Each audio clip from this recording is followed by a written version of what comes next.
good morning, good afternoon, good evening. Hope you guys are doing well. Hope everyone's having a good day so far. And today we are back with another discussion video. This time around, we're going to be talking about something that I feel like I need to discuss. I feel like it's important, especially since I just saw some gaming news from a friend. He showed it to me and was like, this is the same studio that made this. And I'm like, we're cooked. We're absolutely cooked. The reason I want to make this video is because of that, and we're going to talk about the first studio that my friend the game that my friend introduced me to from a studio that has made some like incredible AAA titles. But basically, we're going to talk about game studios that work backwards, and that's the best way I can put this conversation because I feel like a lot of game studios forget what made them who they are. And, you know, I think it's important to shed some light on some games that are so good, and then the studio goes back to the drawing board and makes something that's completely bad. It's completely, like, ass backwards, you know? That's the way I'd put it. But we're going to jump in to this first studio, which is Quantic Dream. And they are the studio, and we'll just dive on into it here. They are the studio that made Heavy Rain, Beyond Two Souls, and Detroit Become Human. All great choice games, by the way. I will say this. I've never played Heavy Rain, never played Beyond Two Souls. I've watched them both. I played Detroit Become Human, though. And it is so wild that a studio can go from making these three great AAA titles to this. Like, what are we doing? They go from making AAA, like, choice-based games to making a 3v3 multiplayer hero shooter game called Spellcasters Chronicles. We are cooked. Like, and I guess Quantic Dream is making Star Wars Eclipse, which is a Last of Us type choice-based game. It's Star Wars. I was excited when it got announced. I think it's in development hell. And these motherfuckers come out with this. These backward ass companies, dude, drive me insane.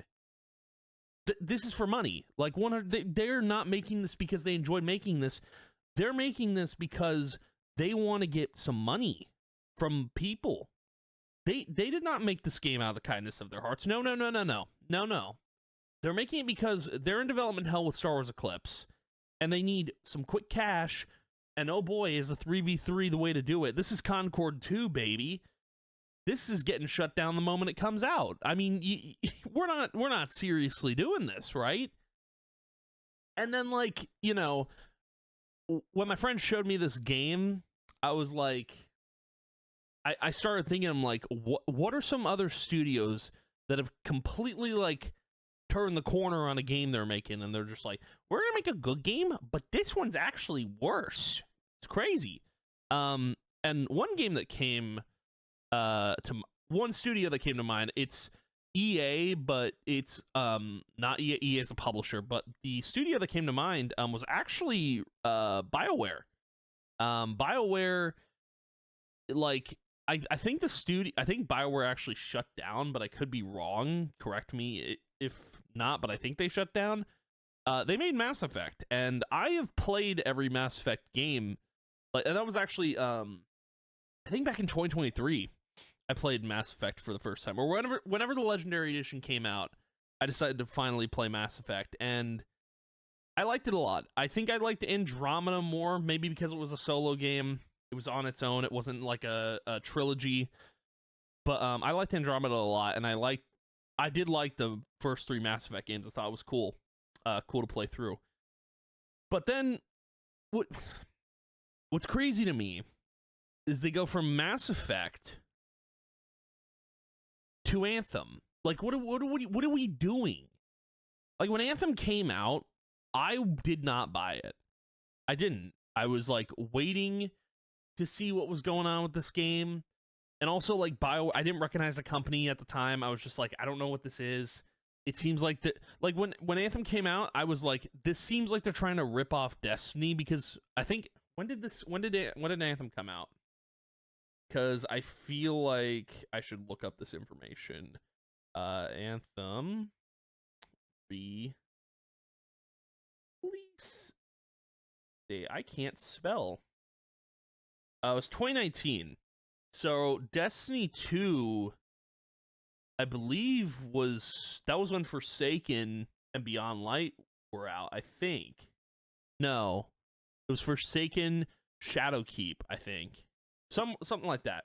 But the point is Destiny 2 was getting back into, like, it was getting back on a stable ground at that time with Forsaken, and the fact that they had the gall, pun intended, they had the gall to release Anthem, and it was garbage, and they completely, like, were planning on a rework, and they just shut it down. It's one of these things where I'm like, it's like you can tell when a studio just makes something bad. I wish studios would, like, think before putting something out, or think before working on something. Like, what could we make that would be really good? Like, I don't know how do you go from Mass Effect to that, and the same thing for Quantic Dream. What are we doing? You know, it's insane, man. I really don't understand. And then moving on from BioWare, we've got Ubisoft next. And Ubisoft, here's what I will say about Ubisoft. I do like some of their games, but they do kind of like Bethesda, they consistently put out dog doo-doo. And when we look at Ubisoft, right? I would put Valhalla as like their greatest game of all time for the Assassin's Creed series. I like Black Flag, I like Unity, I like Syndicate, I like 3. Valhalla is just peak, and what I really wanted was a medieval Assassin's Creed. Not even like one set in Japan. I didn't care about Shadows, I didn't buy it. But Valhalla was like as close as I was gonna get to a medieval experience. And Valhalla came out like right before the PS5 drop too, so that was kind of interesting. They came out with a PS5 version, which was really cool, but point being is, like, this was their peak. This was like Ubisoft's highest quality game that I've seen. And to me, it's just wild that they jumped from Assassin's Creed Valhalla to this garbage. Skull and Bones, a quadruple A title. Brother, this is like Sea of Thieves at home. Like, we already have Sea of Thieves. Why do we need this? It's mind-boggling how a studio can go from this to that. I don't understand it. I don't. I really, really don't with Ubisoft. Like, I think Skull and Bones is just a quick cash grab. I don't know. It's what it seemed like. I never bought it. I bought Valhalla for sure. Like, it's crazy, right? Because you look at all these games, and it's like, I bought Detroit Become Human. I'm not buying whatever this garbage is. If it's free, I'm not playing it. I don't care. But I bought Mass Effect Legendary Edition. I didn't buy Anthem. Bought Valhalla. Didn't buy Skull and Bones. It's like these studios seem to, like, they don't understand. They stop understanding, like, what makes a good game. And that's what's so mind-boggling about these games that are coming out nowadays. It's like, I have to, like, look in depth to make sure this game is going to be good. And if it's not, perhaps I just wasted some money. You know, that's what it really comes down to. And then moving on to the next studio, we're going to be looking at Square Enix, because Square Enix has so many hits and misses. There's a lot. I would say, like, you know, looking, because Final Fantasy 16 was great. I liked 15. But I more so want to look at, like, a year apart in game development. So looking at Kingdom Hearts 3, I think that's, like, probably my favorite Kingdom Hearts of all time. Like, for sure. Like, it is my favorite. I love it a lot. I know a lot of people don't. It's like a mixed review, I guess, for Kingdom Hearts 3. But looking at Kingdom Hearts 3, like, maybe like Square Enix's, like, newest game or highest selling, like, game at the time. And I know it's two different developers here a little bit, but it's under the same studio. You go from Kingdom Hearts 3 to Marvel Avengers. What are we doing? Like, I bought Marvel Avengers. I played it. They were trying to create a live service Marvel Avengers game. Like, I don't know why. Like, it was... They were trying to copy Destiny. They pulled an Anthem. Like, Anthem came out before Marvel Avengers. They had time to think about the like repercussions of a live service title. It wasn't live service, but they tried to make it look like, dude, the shield carrier or whatever, that was basically Destiny's Tower. They were trying to mimic. This is like Marvel Avengers and Anthem. I'm sorry. They were trying to mimic Destiny in some way or another. And I don't think it obviously didn't work out because they both shut down. And looking at Marvel Avengers, like, the campaign was okay, right? It wasn't the greatest thing in the world. I hated Miss Marvel. I'm sorry. She's the worst in every single Marvel iteration. I don't like her as a character. I just don't. Like, I don't know why. I don't. Like, both in Marvel Avengers and in the current MCU, she's just, I could do without her. I don't know. It's just, it is wild to me that Square Enix had the gall to go, Kingdom Hearts 3, Marvel Avengers. Perhaps? No? Just, I don't know what the decision making was here. I think Crystal Dynamics did Avengers, and obviously, wrong slide. We are going to talk about Telltale, but I know it's two different developers. I think Square Enix mostly works on Kingdom Hearts 3, but yeah, Crystal Dynamics did Avengers. Even if it's two different studios, like, Square Enix still published it. That's the point I'm making. Like, it's still under them.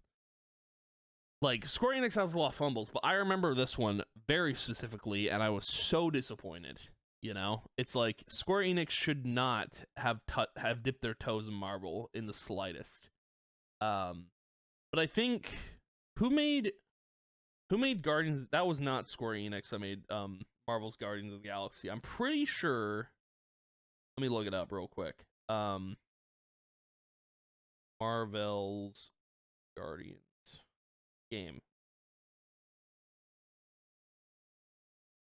It was story driven, which it was so good. It was still okay. That was still made by Square Enix, but it was Eidos Montreal. People who did Deus Ex. So like that one did good, but it doesn't. That was made in 2021, so like a year after another, like they made one Marvel game that failed, but they made one that was good. But like still, point being, like, how are you making Kingdom Hearts 3 and then jumping to this garbage? It doesn't make sense. The studios that are working ass backwards is so bad, dude. And now getting into Telltale, because I do want to talk about Telltale a little bit.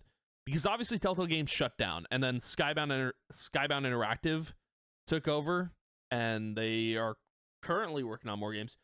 But my thing is, like, you know, Telltale Games makes The Walking Dead, right? They make The Walking Dead, and even going to like the final season, like they make this incredible game, choice game. They were like the pioneers of choice games over Quantic Dream. But like looking at The Walking Dead, and then they jump to Minecraft story mode. Like I really don't understand why. Like Telltale, I think my thing with Telltale is like I think they did too much. I think they dipped their toes in too many games, and like Minecraft, I look at like where they got like less serious about making. I don't know. I could have done without Minecraft story mode. They were making The Walking Dead. I feel like they were doing really good with making some serious choice games. Obviously, like I think Game of Thrones fell through. I don't think that ever. I don't know how much they did with that. I know Tales from the Borderlands is pretty good. There's some hit or misses with these companies, Telltale being one of them, going from boom to boom to boom. You see like the quality jump? It's like they go from Minecraft, they go from Walking Dead to Minecraft. It was something I didn't understand at the time, and I still don't. Like, I don't know. Just one other example of like studio jumping from like masterpiece to you know. But moving on from that, CD Projekt Red. So CD Projekt Red is a popular example of kind of what Quantic Dream is doing right now, which is going from a great AAA game to the worst pile of garbage you've ever seen. So Witcher 3 Wild Hunt was so good. I loved it a lot. I thought it was like, it's the only Witcher game I've played, but I know for a fact it's the best one. Like, without a doubt, without looking at the other two games, this is the best one, the best iteration of Witcher. And I'm excited for Witcher 4. I think it's going to be really good. I hope. God, I hope. I hope it's good. But going from Witcher 3 Wild Hunt to Cyberpunk 2077. And I've heard Cyberpunk 2077 is good now, but it's like, why wasn't it good at launch? That's my issue with Cyberpunk 2077 is I played the game. I did buy it. Oh, and by the way, going back to like Telltale, the Minecraft one, I didn't buy that. I didn't. But like, I don't know, jumping from Witcher 3 to Cyberpunk 2077, like, I played Cyberpunk, I bought it. I didn't play it until they dropped the PS5 upgrade. So I was hoping the game would be fixed at that point, and I know a lot of people were refunding. I just didn't refund. I was just waiting for it to be fixed. And I played when the PS5 update dropped, and the game was okay. I don't know. I struggled a little bit to enjoy it. I thought it was okay. There wasn't a lot to it I liked. I just thought it was an okay game. It wasn't like the greatest game of all time. And that's how I felt about it. That's how I still feel about it. Even if like I were to play the new stuff they've come out with, it wouldn't change my opinion on the game. And then the one thing that I hated from CD Projekt Red about Cyberpunk when they were saying is like, they said, we made The Witcher 3, so it's super easy to make Cyberpunk 2077. No, they are two different games. Sure, maybe same genre of RPG. Witcher 3 is a third-person hack and slash, while Cyberpunk is a first-person shooter. Like, with cars compared to like riding around on horses. I don't understand how stupid you can be by saying that. Like, there's just, I don't know, man. I think like going from a third person to a first person is insanely different, and they were not ready to release this game. Because like, I'm trying to, when did Witcher 3 come out? I feel like it came out a while ago. Okay, let's just Google this real quick, because that's what we've been doing here. Witcher 3 release date. So Witcher 3 came out 2015. That sounds about right. And then Cyberpunk 2077, I believe, I'm pretty sure it came out during COVID. I think. If I'm right, that would be interesting. Cyberpunk 2020. It came out at the end of 2020. So through all like the restrictions going on, through all the COVID stuff, so this game comes out 5 years after The Witcher 3. Now 5 years is like average development time for a game, but like they botched it. They just really did. And like, this is the perfect example of a game that they, like a studio that, oh, drop my phone. It's a perfect example of a studio that goes from making a quality AAA game to a crappy looking indie game, and it's so unforgivable, dude. Like, I'm hoping Witcher 4 is good, and there's a reason they're making Witcher 4, because, oh, they realize, oh, making a first person shooter isn't that easy. Gee.